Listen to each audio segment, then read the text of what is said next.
Hi ಎಲ್ಲರಿಗೂ ನಮಸ್ಕಾರ. ಹಾಗೆ ಸಾಯಿ ಶ್ರುತಿ ಲೈಫ್ ಸ್ಟೈಲ್ ಯೂಟ್ಯೂಬ್ ಚಾನಲ್ಗೆ ನಮಗೆಲ್ಲರಿಗೂ ಪ್ರೀತಿಯ ಸ್ವಾಗತ. ಇವತ್ತು ನಾವು ಸಾಯಿ ಬಾಬಾರ ಒಂದು ಪವಾಡ ಕಥೆಯನ್ನು, ಅಂದರೆ ಕೇವಲ ಒಂದು ವಾರ ಅಷ್ಟೇ ಆಗಿರೋದು ಈ ಪವಾಡ ನಡೆದು.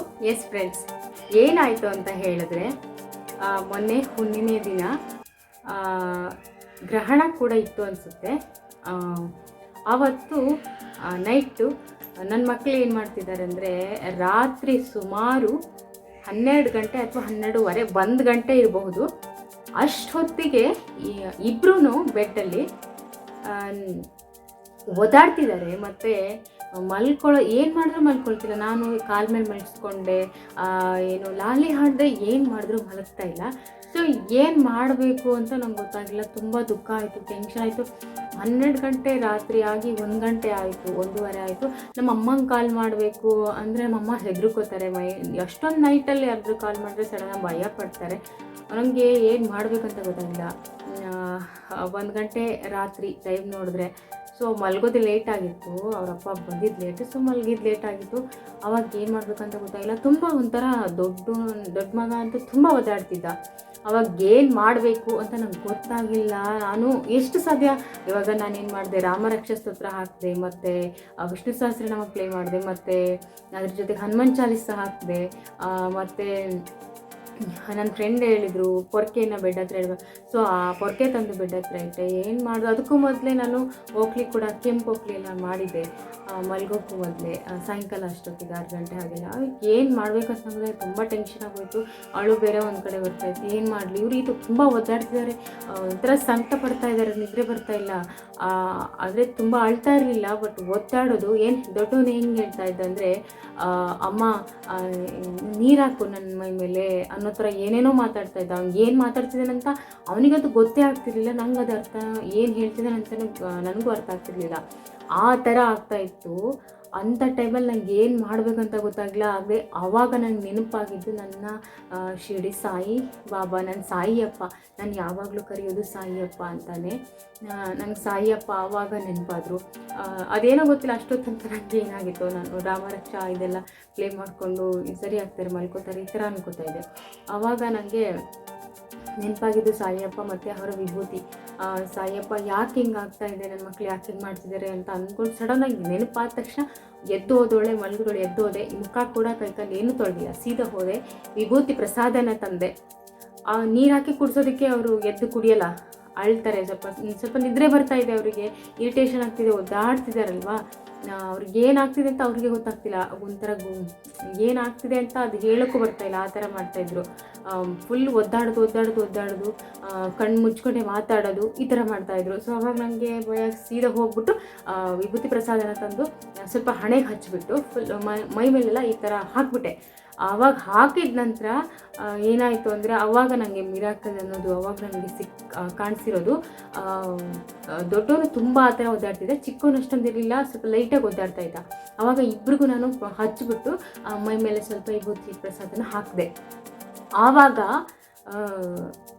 ಆ ಥರ ಒದ್ದಾಡ್ತಾ ಇದ್ದ ಮಗು ಸಡನ್ನಾಗಿ ಏನು ಹೇಳುತ್ತೆ ಗೊತ್ತಾ, ಅಮ್ಮ ಸ್ವಲ್ಪ ನೀರು ಬೇಕು. ಸಡನ್ನಾಗಿ ಹೋಗ್ಬಿಟ್ಟು ನಾನು 1 ನಿಮಿಷದಲ್ಲಿ ಕಿಚನ್ಗೆ ಹೋಗಿ ನೀರು ತಂದು ಕೊಟ್ಟೆ. ಅವ್ನು ನೀರು ಕೇಳ್ದಲ್ಲ ಅಂತ ನೀರು ಕೊಟ್ಟ ತಕ್ಷಣ ನೀರು ಕುಡ್ದವನು ಹೇಳ್ತಿದ್ದಾನೆ, ಅಮ್ಮ ಬಾ ಇವಾಗ ಮಲ್ಕೊಳ್ಳೋಣ ಅಂತ. ಏನು ಹೇಳ್ತಿದ್ದಾನೆ ಇವನು, ಬಾ ಮಲ್ಕೊಳ್ಳೋಣ ಅಂತಿದ್ದಾನಂತ. ಸರಿ, ನಾನು ಬಾಲರಕ್ಷ ಸ್ತೋತ್ರನ ಪ್ಲೇ ಮಾಡಿ ತಲೆ ಹತ್ರ ಇಟ್ಕೊಂಡು ಮಲ್ಕೊಂಡೆ. ಅವನು ಯಾವ ಶೇಪಲ್ಲಿ ಮಲಗಿದ್ದ ಅಲ್ವಾ, ಅದೇ ಶೇಪಲ್ಲಿ ಬೆಳಗ್ಗೆವರೆಗೂ ಅವನು ಹಂದಾಡ್ದಿರೋ ಅಷ್ಟು ನಿದ್ದೆ ಮಾಡಿದ್ದಾನೆ. ಈ ಕಡೆ ನೋಡ್ತೀನಿ, ಚಿಕ್ಕವನು ಅಷ್ಟೇ ಹೇಗೆ ಮಲಗಿದ್ದ ಹಾಗೆ. ಅವರಿಬ್ಬರು ಮಧ್ಯದಲ್ಲಿ ನಾನು ಹೇಗೆ ಮಲಗಿದ್ದೆ ಹಾಗೇ ಮಲಗಿದ್ದೀನಿ. ಬೆಳಗ್ಗೆ ನನಗೆ 4:15 ಹೆಚ್ಚಾಗೋವರೆಗೂ. ಕೊನೆಗೆ ಆಮೇಲೆ ಗೊತ್ತಾಯಿತು ನನಗೆ ನನ್ನ ಸಾಯಿಯಪ್ಪನ ಪವಾಡ ಎಷ್ಟು ಅಂತ. ನನ್ನ ಮಕ್ಳಿಗೆ ಅಷ್ಟೇ ನಿದ್ರೆ ಬಂದಿರೋದಲ್ಲ, ನನಗೂ ಅಷ್ಟೇ ನಿದ್ದೆ ಬಂದಿತ್ತು. ಆದರೆ ನಾನು ಪ್ರಸಾದನ ಅವರಿಬ್ಬರಿಗೆ ಹಾಕಿದೆ, ಹಚ್ಕೊಂಡಿರಲಿಲ್ಲ. ಅವರಿಬ್ಬರಿಗೆ ಹಾಕ್ಬಿಟ್ಟು ನಂಗೆ ಅವರಿಬ್ಬರು ಮಲ್ಕೊಂಡ್ರಲ್ಲ, ನಾನು ಮಲ್ಕೊಂಡಿದ್ದೀನಿ. ಬೆಳಗ್ಗೆನೇ ನನಗೆ ಎಚ್ಚರ ಆಗಿದ್ದು. ಅಂದರೆ ನನ್ನ ಸಾಯಿಯಪ್ಪ ನನ್ನ ಜೊತೆಗೆ, ಇದು ಒಂದೇ ಪವಾಡ ಅಲ್ಲ, 1000 ಪವಾಡ ನನ್ನ ಹತ್ರ ಇದೆ ನನ್ನ ಸಾಯಿಯಪ್ಪಂದು. ನನ್ನ ಜೊತೆಗೆ ಸದಾ ಇರೋದು ಸಾಯಿಯಪ್ಪನೇ. ನನಗೆ ಧೈರ್ಯನೇ ನನ್ನ ಸಾಯಿಯಪ್ಪ. ನನ್ನ ಎಲ್ಲ ಕಷ್ಟದಲ್ಲೂ ನನಗೆ ಧೈರ್ಯವಾಗಿ ನಿಂತೋರೆ ಅವರು. ನಾನಿವತ್ತು ಜೀವಂತವಾಗಿದ್ದೀನಿ ಅಂದರೆ ನನ್ನ ಸಾಯಿಯಪ್ಪನೇ ಅದಕ್ಕೆ ಸಾಕ್ಷಿ. ಮುಂದೆ ಜೀವಂತವಾಗಿ ಇರ್ತೀನಿ ಅಂದರೆ ಸಾಯಿಯಪ್ಪನೇ ಸಾಕ್ಷಿ. ನನಗೆ ಮುಂದೆ ಏನೆಲ್ಲ ಒಳ್ಳೇದಾಗುತ್ತೆ ಅಂದ್ರೂ ಅದಕ್ಕೆ ಸಾಯಿಯಪ್ಪನೇ ಸಾಕ್ಷಿಯಾಗಿರ್ತಾರೆ. ಆಮೇಲೆ ನನ್ನ ಜೀವನದಲ್ಲಿ ಏನೇ ಘಟನೆ ನಡೆದ್ರು ಅವ್ರು ನನಗೆ ನನ್ನ ರಕ್ಷಕರಾಗಿರ್ತಾರೆ, ನನ್ನ ತಂದೆಯಾಗಿರ್ತಾರೆ. ನನಗೆಲ್ಲನೂ, ನನಗೆ ಯಾರು ಕೊರತೆ ಇದೆಯೋ ನನ್ನ ಜೀವನದಲ್ಲಿ ಅದೆಲ್ಲನೂ ಅವರೇ ಆಗಿರ್ತಾರೆ.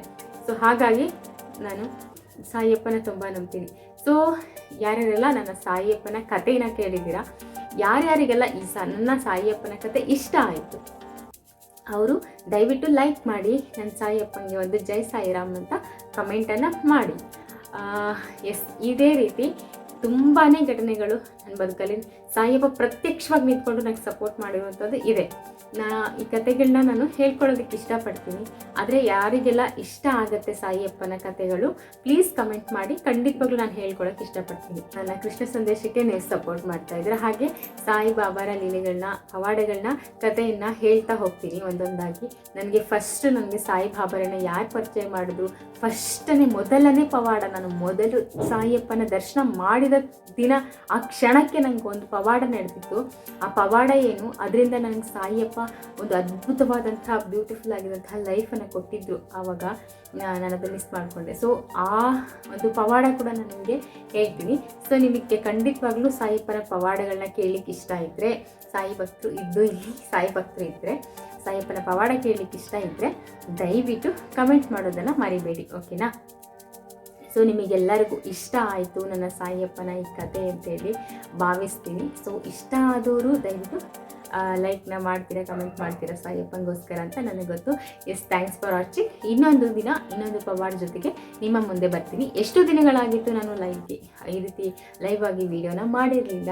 ಸೊ ಇವತ್ತು ಬಂದಿದ್ದೀನಿ. ಸೊ ನಿಮಗೆ ನಾನು ಈ ಥರ ಲೈವ್ ಆಗಿ ಬಂದು ಸ್ಟೋರಿಗಳನ್ನ ಹೇಳ್ಕೊಡೋದು, ನಾನು ಈ ಥರ ವೀಡಿಯೋನ ಲೈವ್ ಆಗಿ ಕ್ರಿಯೇಟ್ ಮಾಡಿ ಹಾಕೋದು ನಿಮ್ಗೆ ಇಷ್ಟ ಇದ್ದರೆ ಖಂಡಿತ ಹೇಳಿ, ಮತ್ತು ಇದೇ ರೀತಿ ಕಂಟಿನ್ಯೂ ಮಾಡ್ತೀನಿ. ಇಲ್ಲ ನಾನು ಕೇವಲ ವಾಯ್ಸ್ ಮಾತ್ರ ಹಾಕಿ ಕೃಷ್ಣ ಸಂದೇಶನ ನಿಮಗೆ ಯಾವ ರೀತಿ ವೀಡಿಯೋನ ಅಪ್ಲೋಡ್ ಮಾಡ್ತೀನಿ ಅದಿಷ್ಟ ಅಂದರೆ ಖಂಡಿತವಾಗ್ಲೂ ಹಾಗೆ ಅಪ್ಲೋಡ್ ಮಾಡ್ತೀನಿ. ಸೊ ನಿಮಗೆ ಯಾವುದು ಇಷ್ಟ ಅಂತ ಹೇಳಿ ಕಮೆಂಟ್ ಮಾಡಿ. ಇವತ್ತು ನೋಡೋಣ ಹೇಗಿರುತ್ತೆ ಅಂತ ಹೇಳಿ ಹಾಕಿದ್ದೀನಿ ನನ್ನ ಸಾಯಿಬಾಬಾರ ಪವಾಡ. ಮೊನ್ನೆ ತಾನೇ ನಡೆದಿರೋಂಥದ್ದು. ನನ್ನ ಸಾಯಿಯಪ್ಪನೇ ನನಗೆಲ್ಲ, ನನ್ನ ಪ್ರಪಂಚನೇ ಅವರು, ನನ್ನ ನಗುನೇ ಅವರು ಅಂತ ಹೇಳಲಿಕ್ಕೆ ಇಷ್ಟಪಡ್ತೀನಿ. ಎಸ್, ನನ್ನ ಮುಂದಿನ ಜೀವನ ಹೇಗಿರುತ್ತೆ ಅಂತ ನಿಮ್ಗೆ ಖಂಡಿತ ಕಾಣಿಸ್ತಿದೆ. ಅಂದರೆ ನಾನು ಇನ್ಮೇಲೆ ಫ್ಯಾಮಿಲಿ ಬ್ಲಾಗ್ ಮಾಡಬೇಕಂತ ಅಂದ್ಕೊಂಡಿದ್ದೀನಿ. ನನ್ನ ಜೀವನ ಎಷ್ಟು ಚೆನ್ನಾಗಿರುತ್ತೆ, ಹೇಗಿರುತ್ತೆ ಅನ್ನೋದು ಸಾಯಿಯಪ್ಪನೇ ಅದಕ್ಕೆ ಹೊಣೆ ಆಗಿರ್ತಾರೆ, ಸಾಯಿಯಪ್ಪನೇ ಕಾರಣ ಆಗಿರ್ತಾರೆ. ನಾನು ಎಷ್ಟು ಚೆನ್ನಾಗಿರ್ತೀನಿ ಅಥವಾ ಕಷ್ಟದಲ್ಲಿರ್ತೀನೋ ಸುಖದಲ್ಲಿರ್ತೀನೋ ಗೊತ್ತಿಲ್ಲ. ಇಲ್ಲಿವರೆಗೂ ಅಂತೂ ಖಂಡಿತ ಕಷ್ಟನೇ ಅನುಭವಿಸ್ತಾ ಇದ್ದೀನಿ. ಸೊ ಇನ್ನು ಮುಂದೆ ಗೊತ್ತಿಲ್ಲ. ಆದರೆ ನಾನು ನಂಬಿದ್ದೀನಿ ನನ್ನ ಸಾಯಿಯಪ್ಪ ನನ್ನ ಜೀವನ ಚೆನ್ನಾಗಿರ್ತಾರೆ ಅಂತ. ಸೊ ಅವ್ರನ್ನೇ ನಂಬ್ಕೊಂಡು ಬರುತ್ತಾ ಇದ್ದೀನಿ. ಸೊ ನಿಮಗೂ ಗೊತ್ತಾಗುತ್ತೆ ನಾನು ನಂಬಿರೋ ಸಾಯಿಯಪ್ಪ ನನ್ನ ಜೀವನವನ್ನು ಹೇಗಿಟ್ಟಿದ್ದಾರೆ ಅಂತ ಇನ್ನು ಮುಂದೆ ಗೊತ್ತಾಗ್ತಾ ಹೋಗುತ್ತೆ. ಯಾಕೆಂದರೆ ನಾನು ಫ್ಯಾಮಿಲಿ ಬ್ಲಾಗ್ ಮಾಡಬೇಕಂತ ಅಂದ್ಕೊಂಡಿದ್ದೀನಿ. ಸೊ ಹಾಗಾಗಿ ಎಸ್, ನೀವು ಸಪೋರ್ಟ್ ಮಾಡ್ತೀರಾ ಅಂತ ನಾನು ಅಂದ್ಕೊಂಡಿದ್ದೀನಿ. ಪ್ಲೀಸ್ ಸಪೋರ್ಟ್ ಮಾಡೋದೇ ಮರಿಬೇಡಿ. ನೀವು ಸಪೋರ್ಟ್ ಮಾಡಿದ್ರೆ ನಾನು ಏನಾದರೂ ಮಾಡಲಿಕ್ಕೂ ಆಗುತ್ತೆ. ಹಾಗೆ ನನ್ನ ಲೈಫಲ್ಲಿ ತುಂಬ ಪ್ರಾಬ್ಲಮ್ಸ್ ಇದೆ, ಅದಕ್ಕೆ ಈ ಚಾನಲ್ ಮಾನಿಟೈಸೇಷನ್ ಆದರೆ ನನಗೂ ಹೆಲ್ಪ್ ಆಗುತ್ತೆ. ಸೊ ಸಪೋರ್ಟ್ ಮಾಡಿ. ಯಾರೆಲ್ಲ ಸಾಯಿ ಭಕ್ತರಿದ್ದೀರಾ, ಈ ಸ್ಟೋರಿನ ಯಾರೆಲ್ಲ ಕೇಳ್ತಾ ಇದ್ದೀರಾ, ದಯವಿಟ್ಟು ನನಗೆ ಸಪೋರ್ಟ್ ಮಾಡಿ. ನನ್ನ ಚಾನಲನ್ನು ಸಬ್ಸ್ಕ್ರೈಬ್ ಮಾಡ್ಕೊಳ್ಳಿ, ಹಾಗೆ ಲೈಕ್ ಮಾಡಿ, ಒಂದು ಕಮೆಂಟ್ ಹಾಕಿ.